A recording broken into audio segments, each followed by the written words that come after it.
Hello दोस्तों, स्वागत है सभी का बीपीएससी वाला में। दोस्तों आज हम इस वीडियो में बात करेंगे, आपको बीपीएससी ने एक लेटेस्ट कैलेंडर दिया है और जो मार्केट में एक हल्ला चल रहा था ना कि एग्ज़ाम 30 सितंबर को शायद बढ़ जाए, वो इन्होंने कंफर्म कर दिया कि भैया आप लोग का एग्ज़ाम इसी समय होगा। और इस वीडियो में इसके अलावा बात करेंगे थोड़ी सी स्ट्रैटेजी को लेकर कि कैसे हम लोग चीज़ों को लेकर आगे बढ़ा सकते हैं। अब जो मंथ बचे हुए कैसे आप लोग इसको एक अच्छे तरीके से चीज़ों को यूटिलाइज कर सकते हैं, है ना। वैसे बच्चे जो इसके पहले कभी प्री नहीं दिए हैं, वैसे बच्चे जो पहले प्री क्वालिफाई कर लिए हैं, और वैसे बच्चे जो पहले एग्जाम दिए बट प्री क्वालिफाई नहीं किए, उन सभी के लिए हम लोग थोड़ी सी बात करेंगे। सबसे पहले इस कैलेंडर को लेकर हम लोग थोड़ी सी चर्चा कर लें। जो मेन है जिस चीज़ के लिए हम लोग दो चीज़ों के लिए तीन चीज़ों के लिए आपको ये देखना चाह रहे थे। सबसे पहले जो आपको यहाँ पर जो आपके 70 बीपीएससी के बारे में दे दिया है कि प्री का जो एग्जाम होगा 30 सितंबर को होगा, रिजल्ट 5 से 7 नवंबर को आ जाएगा, और मेंस आपको 3 से 7 जनवरी को होगा। इसके बाद इन्होंने अपना वही डेट रिजल्ट फाइनल आपको कहा है और लिखा है कि यहाँ पर ये एवरी ईयर होगा, मतलब 71 वाले 2025 के लिए करेंगे, 72 वाले 2026 के लिए करेंगे। अब आते हैं टीआरई, और जो पहले से ही घोषणा है कि अगस्त में होने वाला है, तो इन्होंने दे दिया है कि 24 अगस्त को आप लोग का एग्जाम होगा और उसके अगले महीने यानी 24 सितंबर को आप लोग का फाइनल रिजल्ट दे दिया जाएगा। क्योंकि इसमें और भी कुछ होता नहीं है, जस्ट एक ही एग्जाम होता है, उसके बाद फाइनल रिजल्ट आपको हो जाता है। 69 मेंस को लेकर काफी था कि कब इसका रिजल्ट आने के चांसेस हैं, तो देखो इन्होंने कहा है कि 31 आपको जुलाई में रिजल्ट आ जाएगा, और इंटरव्यू का डेट भी इन्होंने बता दिया है। होपफुली हो जाए सब कुछ। देखो अब एक्चुअली है क्या कि इलेक्शन है और सभी को पता है कि इलेक्शन में सब चीजें नहीं होती है, तो हमारा जो जून का फर्स्ट वीक था उस समय तक चीजें ब्लॉक थी।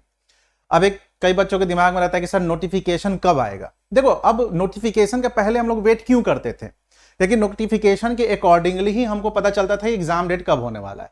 तो जब हमें पता है कि एग्जाम डेट आपको 30 सितंबर को है ही, तो नोटिफिकेशन का उस तरीके से वेट क्या करना, बस पोस्ट के लिए करना है तो वेट कर लीजिए। अब जो बच्चे नोटिफिकेशन के बाद जिसकी आंखें खुलती हैं तो वो थोड़ा सा सतर्क रहे, है ना। तो कहने का मतलब है कि नोटिफिकेशन मुझे लगता है कि जून के में ही आएगा, आफ्टर फर्स्ट या फर्स्ट वीक में आपको वो रिजल्ट है, उसके बाद सेकंड वीक में मुझे लगता है कि आ सकता है। पोस्ट सुनने में अभी आ रहा है कि पोस्ट ठीक ठाक है, लेकिन रियलिटी उसी समय पता चलेगा जब आपको फाइनली इसका नोटिफिकेशन आएगा। क्लियर। पढ़ाई लिखाई पे ध्यान दीजिए, नोटिफिकेशन की चर्चा बाद में कभी कर लेंगे, लेकिन इस चीज को ध्यान रखिएगा। तो ये है मेन, आपको इसमें जो बाकी जितने भी अलग अलग एग्जाम है उसके बारे में सभी के बारे में यहाँ पर जानकारी दे दी गई है। आप लोग चाहें तो इसको देख लीजिएगा, ठीक है। स्कूल टीचर का यहाँ पर आपको एग्जाम के बारे में बताया गया है, ठीक है। यहाँ पर आपको री एग्जाम जो कि आपको कैंसिल हुआ था उसके बारे में आपको बता दिया गया कि 10/6 से आपको यहाँ पर ले लिया जाएगा। देख रहे हैं सब आपको जून में ही किया गया है, क्योंकि सभी को पता है कि इलेक्शन में आपको चीजें नहीं हो पाती हैं। तो ये ओवरऑल आप लोग का कैलेंडर है, और इससे यह पता चल रहा है कि जो मार्केट में हल्ला है कि 30 सितंबर को एग्जाम हो सकता है बढ़ जाए इलेक्शन के कारण, वो नहीं बढ़ेगा, दे दिया। मैं क्लास के दौरान भी, पेड क्लासेस में भी कुछ बच्चे कह रहे थे कि सर ये सुनने में आ रहा है कि ऐसे ऐसे। मैं ऑलवेज कहता हूं कि जब भी एग्जाम नजदीक आएगा मार्केट में ऐसी चीजें आएंगी जो आपको डिस्ट्रैक्ट करेंगी, तो नहीं होना है ना। अब थोड़ी सी आ जाते हैं स्ट्रैटेजी बेस्ड, हम लोग थोड़ा सा वर्क कर लेते हैं, जो कि मैंने आपको बोला भी था कि मैं आपको यहाँ पर कराऊंगा। अब 3 तरीके के यहाँ पर बच्चे हैं, है ना। सबसे पहले वो बच्चे हैं जो पहली बार दे रहे होंगे, है ना, फर्स्ट टाइम दे रहे होंगे एग्जाम और ठीक ठाक प्रिपरेशन के साथ दे रहे होंगे। सेकंड वो बच्चे होंगे जो पहले दे चुके हैं, है ना, बट पास नहीं हुए, मतलब प्री की बात कर रहा हूं मैं। और थर्ड वैसे होते हैं बच्चे जो कि प्री निकाल लेते हैं आराम से, है ना, कोई इशू नहीं होता है। वो अब इतने मंथ को कैसे, 30 सितंबर को है, अगर मैं मान कर चलूं कि अप्रैल 15 दिन बचा हुआ, लेकिन मान लो कि अप्रैल को हटा दो, ठीक है, तो अगर मैं तो फिर भी 5 मंथ हमारे पास है, तो ये बच्चे कैसे करेंगे। देखो इनके लिए तो अभी से ही मेरा एक सुझाव रहता है, और क्लास में से कई बच्चे हैं जिन्होंने आपको पहले प्री आराम से निकाल रखा है, उनका एक ही सुझाव रहता है मुझे कि मेंस पर ज्यादा फोकस करें, है ना। तो वो कई सारे आंसर राइटिंग कर ही रहे, तो उनको अभी जो है मेंस पर फोकस करना होगा। मेंस में जो आपका वीक सब्जेक्ट है, मान लो कि आपका साइंस टेक है, अगर उसमें आपकी कमांड नहीं है तो उस पर थोड़ा सा पढ़िए, उसको एक्स्ट्रा पढ़ो, न्यूज़पेपर से पढ़ो, मैगजीन से पढ़ो। मान लो कि इकोनॉमिक्स में आपका जो है कमांड नहीं है, हिस्ट्री में कमांड नहीं है, तो जिस चीज पे आपको कमांड नहीं है उस पर फोकस करते हुए आपको ओवरऑल चीजों को लेकर चलना होगा। अगर मैं बात कहूं आपको, देखो 3 मंथ जो है बहुत इंपॉर्टेंट होता है, जुलाई अगस्त सितंबर। चूंकि 30 सितंबर है तो हम पूरा सितंबर ही मानकर चलते हैं। तो ये वाले जो बच्चे हैं थर्ड वन जो कि प्री आराम से निकाल लेते हैं, आप लोग इस 2 मंथ में रगड़ देना कंप्लीट रूप से प्री बेस। पता चला कि प्री में कुछ चीजें ऊपर नीचे हो गई, मामला फंस ना जाए। तो एकदम से कैजुअल आप लोग को नहीं होना है जो बच्चे का प्री निकल जाता है। मैं ऐसे कई केसेस देख चुका हूं जो ओवर कॉन्फिडेंस से बच्चे रहते हैं कि यार प्री तो हो ही जाएगा। 69 की ही बात कर रहा हूं मैं। पता चला कि उन्होंने 66 भी आराम से निकाला, 67 भी निकाला, 68 भी निकाला, मेंस दिया, इंटरव्यू तक पहुंचे और 69 में प्री ही नहीं हुआ। इवन तो कई कुछ सिलेक्टेड बच्चे का नहीं हुआ। उसके पीछे बस रीजन यही होता है कि ओवर कॉन्फिडेंस हो जाता है कि अरे हमारा निकल जाएगा। थोड़ा सा अगर गेम चेंज कर देगा ना बीपीएससी तो परेशानी सबको होती है, केवल आपको नहीं होती है, सबको होती है। तो ये 2 मंथ तो आप लोग प्री फोकस रहिएगा ही रहिएगा। और साथ साथ अभी जो है, जैसे अभी आपको पूरा अभी अप्रैल 10 दिन बचा हुआ है, मई है, जून है, मीन्स टारगेटेड पढ़िए। खासकर शॉर्ट क्वेश्चंस पे कमांड बनाइए। शॉर्ट क्वेश्चन एक चैलेंज बनते जा रहा है। ऐसे को चीजों को बहुत उस तरीके से ना देखो, लेकिन एक थोड़ा बहुत देखते रहिएगा ऐसे वाले चीजों को भी लेकर, ठीक है। तो ये बच्चे आप इस तरीके से काम कर सकते हैं। बीपीएससी कभी भी आपको एक अलग चैलेंज दे सकता है, इसके लिए आप तैयार रहिएगा। 69 में 68 में आप इसको देख चुके, ठीक है, ध्यान रखिए। इसलिए मैं कहता हूं कि फाउंडेशन पर पकड़ बनाइए, शॉर्टकट अब नहीं। अब आते हैं वैसे बच्चे जो फर्स्ट टाइम दे रहे हैं, मतलब पहले बार प्रिपरेशन कर रहे हैं, या ऐसे कई बच्चे होते हैं कि जो ग्रेजुएशन में ही शुरू करते हैं प्रिपरेशन और आते ही फोड़ देते हैं। तो वैसे बच्चे जो फर्स्ट टाइम दे रहे हैं ठीक ठाक तैयारी के साथ, वो अभी क्या करें। अगर उसमें से कई ऐसे बच्चे जिसका सिलेबस कंप्लीट नहीं है, तो सबसे पहले तो अपने सिलेबस पे फोकस करें, है ना, और लास्ट के 2-3 मंथ को बहुत अच्छे तगड़े तरीके से रिवाइज कर चीजों को तैयार करें। और जिस बच्चे का सिलेबस पूरा है वो आपको, फिर मैं वही कहूंगा, मेंस पे थोड़ा सा देखते हुए प्री को फोकस करते रहिए, सेट बनाते रहिए। एक प्रश्न होता है बच्चों का कि सर सेट कितना बनाए, है ना, या सेट बनाना चाहिए कि एकदम बनाना चाहिए। भाई मॉक टेस्ट एकदम देना चाहिए, बट उस समय देना चाहिए कि जब आपका सिलेबस लगभग 70% कवर हो। अब कई बच्चे क्या करते हैं, केवल हिस्ट्री पढ़ लिए, केवल पॉलिटी पढ़ लिए, लगे सेट बनाने, तो वो तो आपका कॉन्फिडेंस ही खत्म होगा ना कि यार नहीं बन रहा है। तो मॉक टेस्ट बहुत इंपॉर्टेंट है, ऑनलाइन या ऑफलाइन। अगर आपको ऑफलाइन सुविधा है, जैसे बीपीएससी वाला में अगर आप हैं तो दिल्ली है तो आप दिल्ली के सेंटर पे एग्जाम दे सकते हो, पटना में तो पटना के सेंटर पे जाकर एग्जाम दे सकते हो।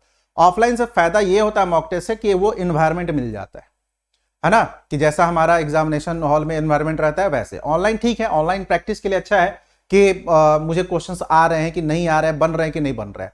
लेकिन अगर एक माहौल की बात करें, स्पीड देखने की बात करें, तो वो ऑफलाइन में बेस्ट होता है। आप लोग पटना सेंटर पे जाकर दे सकते हैं बीपीएससी वाला के। तो फर्स्ट टाइम जो दे रहे हैं वो लगातार अपने चीजों को कमांड करने की कोशिश कीजिए, रिवीजन करते रहिए। Revision is very very important, बिना उसके काम नहीं चलेगा। अब आते हैं वैसे बच्चे जो पहले दे चुके बट प्री पास नहीं हो पा रहे हैं, कहीं मामला फंस रहा है। तो देखो बाबू आप लोग के पास क्या है, मैं मई की बात कर रहा हूं, मई, जून, जुलाई, अगस्त, सितंबर, 150 दिन की मैं बात कर रहा हूं, ठीक है। 150 दिन कम नहीं होता है, ठीक ठाक होता है। अब चूंकि आपने पहले दे रखा है ना, इसका मतलब है कि आपका सिलेबस क्या है, कंप्लीट है। ये तो अंडरस्टूड है कि आपने दे रखा है। मैं उनकी बात कर रहा हूं जिस पहले पढ़ चुके हैं ठीक ठाक और सिलेबस वगैरह कंप्लीट करके सीरियस लेवल पे दिए होंगे, 68, 69। तो देखिए सबसे पहले अगर मैं बात करूं यहां पर आप लोग को कि इस पे आप लोग कैसे कर सकते हैं, पहले सबसे पहले अपने वीक पॉइंट को पहचानिए। वीक पॉइंट को कैसे पहचान सकते हैं आप लोग, 68, 69 में देखिए कि मुझसे कितना बना, कहां पर मामला फंसा। कई बच्चे ये चीज काम करते ही नहीं, बस पढ़ते रहते हैं। कई बच्चे तो मैं देखा हूं कि टैलेंटेड वो है उनमें कि वो एग्जाम क्रैक कर लेते हैं, लेकिन गाइडेंस नहीं मिलने की वजह से वो कहा जाता है ना कि चीजें अव्यवस्थित तरीके से हो जाती हैं। तो ऐसे बहुत केसेस हैं जो कि बेचारे अच्छा कर रहे हैं, मेहनत कर रहे हैं, लेकिन मेहनत ऐसे करना चाहिए, पता चला कि 68, 69 में मेहनत वो ऐसे कर रहे थे क्योंकि उनको बताने वाला कोई था नहीं। क्लियर। तो वैसे बच्चे जो कि यहां पर मात खा गए 69 में, 68 में, तो मात खाएंगे, जाहिर सी बात है कि कुछ ना कुछ सब्जेक्ट आपके वीक होंगे, पकड़ नहीं बन पाई होगी, है ना। तो सबसे पहले अपने वीक पॉइंट पर फोकस कीजिए अभी अभी, चूंकि आपके पास ठीक ठाक समय है, और उस पर ज्यादा काम कीजिए। मान लो कि इतिहास आपका वीक पॉइंट, तो आपको पता है कि बिना इतिहास के मैं बीपीएससी क्रैक नहीं कर सकता या नहीं कर सकती, ये अंडरस्टूड है। प्री में लगभग 25 से 30 क्वेश्चन का मामला रहता है, मेंस में आपको पेपर 1 में आपको ठीक ठाक उसका वेटेज रहता है। तो इतिहास के बगैर नहीं कर सकते, ये भी आपको पता है। साइंस के बगैर नहीं कर सकते, ये भी पता है कि आपको पॉलिटी, मान लो कि प्री में चलो वेटेज 10 है, लेकिन भाई मेंस में सेकंड पेपर में ठीक ठाक वेटेज होता है। ज्योग्राफी प्री में भी 15-16 क्वेश्चन होते हैं। अगर मैं 69 की बात करूं तो मेंस में देखी होंगे कि ज्योग्राफी ने क्या गुल खिलाया, पूरा ज्योग्राफी का क्वेश्चन, इकोनॉमी का एक क्वेश्चन छोड़कर सब ज्योग्राफी का क्वेश्चन दाग दिया। कहने का मतलब है कि आपको उसमें से अपने वीक पॉइंट को पहचानिए, कमजोरियों को पहचानिए। आप अपने कमजोरियों को आपसे बेहतर कोई नहीं समझ सकता। हो सकता है कि आप मुझसे बोलने में हेजिटेट करें, कोई और शिक्षक होंगे उनसे बोलने में हेजिटेट करें, अपने दोस्तों से बोलने में हेजिटेट करें, लेकिन आपको पता है कि आपके अंदर चीजें क्या चल रही हैं। मुझे नहीं आ रहा है समझ सर हिस्ट्री, मुझे नहीं आ रहा है समझ सर ज्योग्राफी, खुलकर बोलिए, क्लियर, या खुलकर उस पर काम कीजिए, क्योंकि आपको पता आपका स्ट्रेंथ और वीकनेस सभी को उससे बेहतर किसी को नहीं पता होता है कि मेरा वीक पॉइंट क्या है, मेरा स्ट्रांग पॉइंट क्या है। तो उस पर फोकस कर थोड़ा सा काम कीजिए आप लोग मई जून 2 मंथ में। और इस 3 मंथ को खासकर अगर 3 मंथ भी नहीं देखूंगा तो ये 2 मंथ को तो रिवीजन के तौर पे, रिवीजन, मॉक टेस्ट, ये सब लगाइए, क्योंकि आप लोग का सिलेबस कंप्लीट है। तो 3 मंथ वैसे पे काम कर लीजिए जहां पर आपकी चीजें फंस रही हैं, जहां पर आपको लग रहा है कि यार यहां से क्वेश्चन मेरा ऑलवेज गलत हो जा रहा है, तो उसका एक ही उपाय है, दूसरा उपाय नहीं है। चाहे कोई कुछ भी कहे, एक ही उपाय होता है, वो है रिवीजन। अगर फाउंडेशन में पकड़ कमजोर हो रही है तो अपने फाउंडेशन जो पढ़ा है उसके नोट्स को पढ़ लीजिए, थोड़ा सा एनसीईआरटी को पढ़ लीजिए कि भाई कहां पर चीजें फंस रही हैं। अगर आपको फैक्ट में कमजोरियां हैं तो फैक्ट के तरीके से पढ़ लीजिए, लेकिन रिवीजन वो उसका एक ही उपाय होता है, रिवीजन, सेकंड उपाय नहीं होता है। रिवीजन कीजिए इस 3 मंथ को टारगेट कर और इस 2 मंथ में एकदम रगड़ दीजिए, मॉक टेस्ट दीजिए, कोशिश कीजिए कि आपका इतिहास 5-7 बार 8 बार कंप्लीट हो जाए, रिवीजन आपका साइंस 3-4 बार कंप्लीट हो जाए, ज्योग्राफी, पॉलिटी, इकोनॉमी सब आपका कंप्लीट हो जाए, करेंट अफेयर भी आपका करेंट हो जाए। करेंट अफेयर एक चैलेंज है, देखो करेंट अफेयर में कुछ करना नहीं होता है। करेंट अफेयर में चीजों को बस रेगुलर टच में रहो। रेगुलर टच में रहने का मतलब होता है कि मंथ वाइज अगर आप अच्छे तरीके से कंप्लीट करें खुद से, हम लोग तो आपको कराते ही हैं, चाहे वो यूट्यूब हो या पेड क्लासेस हो, वो तो आपका एक प्लस पॉइंट हो गया। वो आपका क्या हो गया, एक प्लस पॉइंट हो गया कि भाई हम सर ने करा दिया। लेकिन ऑलवेज एक मैगजीन को मंथ वाइज कवर करना प्रारंभ कीजिए, ये खुद से किया कीजिए। मैं ऑलवेज भी बोलता हूं और अभी भी बोल रहा हूं, जब तक से करेंट अफेयर पे खुद पे वर्क नहीं कीजिएगा थोड़ा सा कमांड नहीं होगा, क्योंकि करेंट अफेयर प्री में तो आपको रहता ही है, मेंस में पेपर 1 में तो उसका चलो सिलेबस ही है, मेंस में पेपर 2 में डाल देता है, साइंस टेक को करेंट से जोड़ देता है, ज्योग्राफी को करेंट से जोड़ देता है, इकोनॉमी को करेंट से जोड़ देता है। अब पता चलता है कि पॉलिटी भी कुछ ऐसे क्वेश्चंस होते हैं जो कि करेंट पे कुछ चीजें हलचल हुई हैं उससे संबंधित चीजों को बेस बनाकर क्वेश्चन पूछ दे रहा है। करेंट अफेयर पे खुद से कीजिए, बाकी जो मैं या अन्य शिक्षक करा रहे हैं वो तो आपका प्लस पॉइंट है, लेकिन एक आप मैगजीन को फॉलो कीजिए। अब कोई भी मैगजीन को फॉलो कीजिए, लास्ट टाइम आप लोग को यही रहता है यार सर कौन सा, अरे कोई भी मैगजीन को फॉलो कीजिए यार, सब में चीजें ठीक होती हैं, ठीक है, सब में चीजें ठीक होती हैं। तो ये जो अब बचे हुए मंथ हैं, मई, जून, जुलाई, अगस्त, सितंबर, वो बच्चे जिसका प्री नहीं हो रहा है लेकिन सिलेबस वगैरह कंप्लीट है, इस 3 मंथ को तो चलो अच्छे से आप रिवीजन करो, अपने सिलेबस पे थोड़ा सा ध्यान दो, जहां वीक पॉइंट है इस 2 मंथ में रगड़ देना है, ठीक है। यानी जो आपने फिर से जो 1 साल मेहनत किया, यानी आप 30 सितंबर में जो आपकी कहानी खराब हुई, उसके बाद जो आपने मेहनत किया है, इस 2 महीने में चीजें दिखेंगी। इस 2 महीने में चीजें आप लोग शिथिल नहीं पड़ना है, ठीक है, शिथिल नहीं होना है।